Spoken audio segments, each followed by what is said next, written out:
Hello tout le monde. Je vous avais promis de continuer à vous parler de la haine et du pardon et tout ce qui s'ensuit, récrimination, grief, revanche, en me mettant en scène parce que je vais vous raconter maintenant une autre anecdote me concernant et concernant un problème que j'avais eu vis-à-vis de la femme. Toute ma famille avait éclaté, et donc cette maladie en quelque sorte a duré 3 ans, puis ça a diminué 4 ans, puis ça a diminué 7 ans, ça a encore diminué, puis 10 ans, et enfin j'ai posé une action qui m'a guéri définitivement.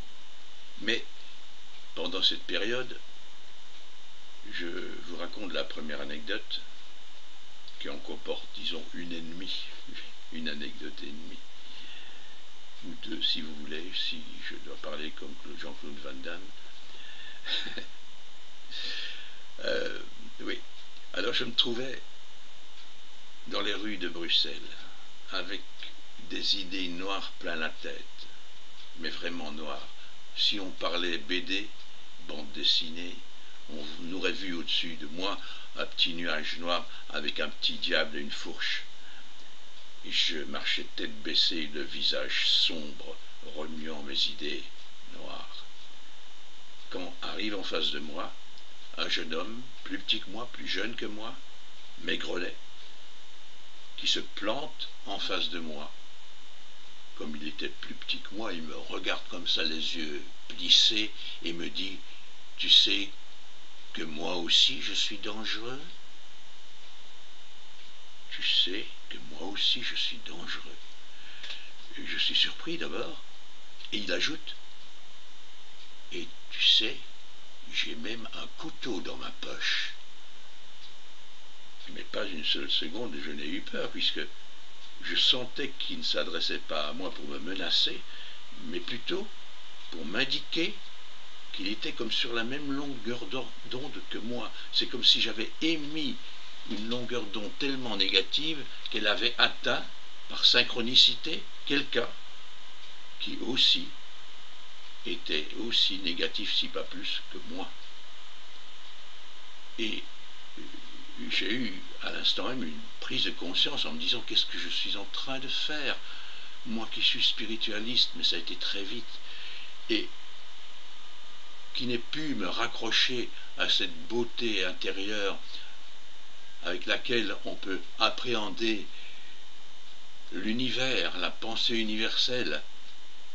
Eh bien non, je n'avais pas pu, j'étais trop dans mes idées noires, et j'étais presque au fond du gouffre, et je n'arrivais pas à remonter, donc à bénéficier de cette splendeur auquel j'avais adhéré, et que j'adhérais toujours d'une manière sous-jacente, mais je n'y arrivais pas. Et donc ce que ce jeune homme venait de me dire était symptomatique de ce que je vivais moi. Et je n'ai eu qu'une seule idée, donc, alors c'est de m'échapper de lui. Je suis monté dans un tram qui passait par là et qui s'était arrêté. Lui, il m'a suivi.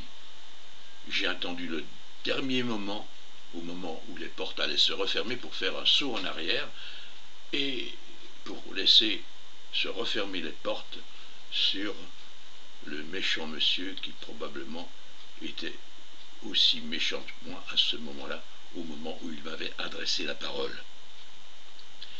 Donc, prise de conscience. Alors, je ne sais si ce que je vais vous raconter était juste avant ou juste après, mais, puisque je vous dis, j'ai mis 10 ans à me débarrasser de toute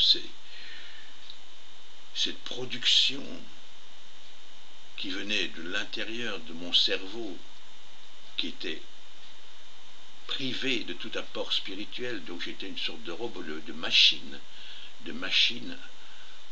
d'ombre, comme ça, une machine de guerre. Eh bien, je me suis retrouvé un moment devant ma table de dessin une feuille de dessin où j'allais faire une aquarelle et où je me suis dit, je vais peindre la femme, puisque j'avais eu des problèmes avec au moins une femme, et où je m'étais senti humilié, rejeté, j'avais des griefs, des reproches, des idées de vengeance, et je me suis dit, la meilleure façon de me venger, c'est de mettre mon art au service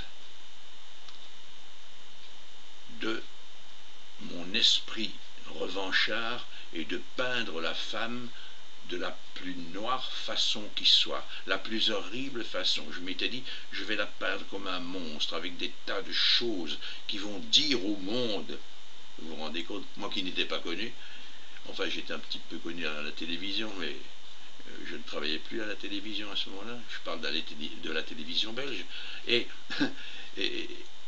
donc de peindre une horreur.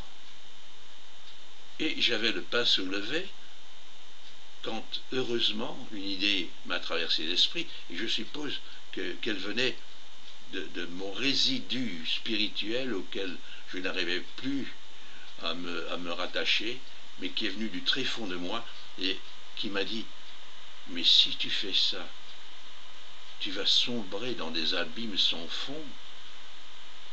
Si je perds un tableau comme ça, horrible, 2 tableaux, 3 tableaux, où sera la fin?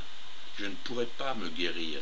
Et c'est là où résidait le pardon. Mais je n'arrivais pas à ce moment-là à même imaginer que je pouvais pardonner. Mais je savais que je devais faire quelque chose. Alors, dans la seconde qui a suivi, je me suis dit, je vais peindre plutôt la femme avec ce qu'il y a de plus beau, ce que je me souviens de plus beau, ce que j'ai trouvé de plus beau au temps où moi, je mettais la femme sur un piédestal et je trouvais que c'était la chose la plus belle du monde. Donc c'était finalement très primaire comme réaction, mais bénéfique. Et donc je me suis mis à peindre des tableaux qui par la suite ont été très très bien vendus. Mais je ne peignais pas pour vendre. Je n'ai d'ailleurs jamais peint pour vendre, et si j'ai vendu, c'est parce que mes tableaux ont plu, c'est tout. Donc j'ai justement eu une conversation à ce propos-là avec un de mes amis qui était musicien, et on était bien d'accord pour dire l'art ne se pratique pas dans la création pour gagner de l'argent. Et entre parenthèses, une petite anecdote que je ne lui ai pas racontée, je me promettais de lui raconter. J'ai eu en face de moi un jour un peintre très connu qui m'a dit, tu te rends compte, Yvan, je suis obligé de m'imiter moi-même, donc faire des tableaux que j'ai déjà faits pour pouvoir continuer à vendre. Sinon l'acheteur disait, ah, il ne peint plus comme avant, donc ça ne m'intéresse pas. Moi-même j'ai fait une exposition par exemple où quelqu'un disait, oh, il y a trop de choses différentes, là j'aime bien ce tableau, mais je ne vais pas l'acheter parce que j'ignore si Yvan Le Maire peindra comme ça dans un an. Vous vous rendez compte? Donc tout ça, ce sont des petites anecdotes qui terminent en beauté en quelque sorte, puisque ce sont plus que des souvenirs, mais pour moi des souvenirs amusants plutôt que catastrophiques. Et donc je vais continuer à vous parler en 2-3 vidéos d'événements négatifs que j'ai vécus, mais négatifs que je produisais moi-même par une attitude mentale défectueuse. Par la suite, je vais vous raconter ma vie en partant de l'âge de 2 ans où j'ai eu une première prise de conscience jusqu'à maintenant où je suis proche de la fin.